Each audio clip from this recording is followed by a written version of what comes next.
The future of the Nebraska program remains in question as the Cornhuskers look to go 20 in Big Ten play to regain some confidence after a rough start to the season.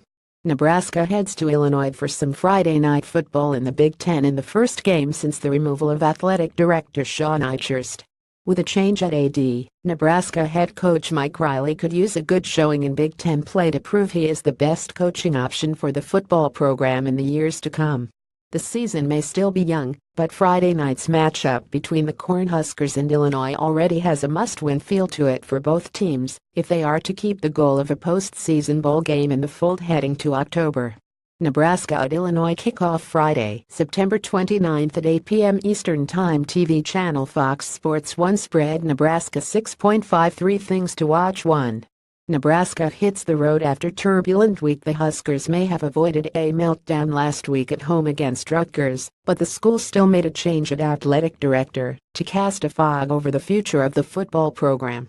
Players likely will not be affected by that too much, but now will be the time to prove they can and want to play for Mike Riley as his job now goes under an increased amount of scrutiny.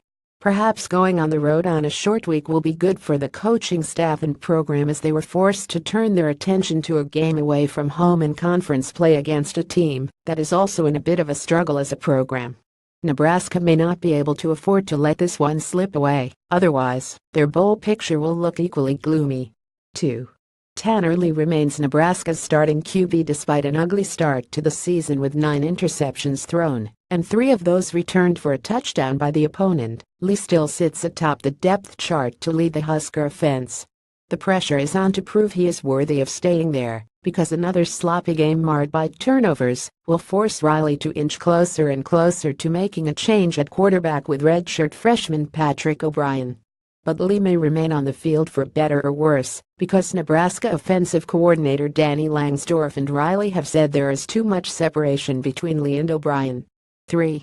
Young Illini defense going through growing pains. When Lovie Smith was hired to be the full-time head coach of the Illini last year, one area that was expected to be a reliable asset for him moving forward was the defense. That may still be a work in progress, but it is worth noting how young this defense is.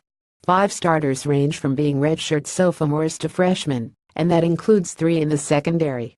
An experienced and talented passing attack can take advantage of that, as South Florida did 2 weeks ago with 304 yards and 4 touchdowns through the air. Final analysis placing much faith in Nebraska to get off to a good start feels unwise in this one, even though Illinois is a rebuilding project in the Big Ten. Nebraska has struggled to get going 3 weeks in a row now from games at Oregon and home against Northern Illinois and Rutgers. The Illini may be the weakest of their opponents faced so far this season though, so Tanner Lee needs to avoid making mistakes early on. If Nebraska can avoid turning the ball over as often as they have been doing, they should manage to get out of Champaign with a win to go 20 in Big Ten play. Prediction: Nebraska 27, Illinois 20, written by Kevin McGuire, who is part of the Outlaw Contributor Network and a member of the Football Writers Association of America and National Football Foundation. McGuire also contributes to College Football Talk and The Comeback as well as hosts the number 2 Minute Warning podcast. Follow him on Twitter at KevinInkf and like him on Facebook.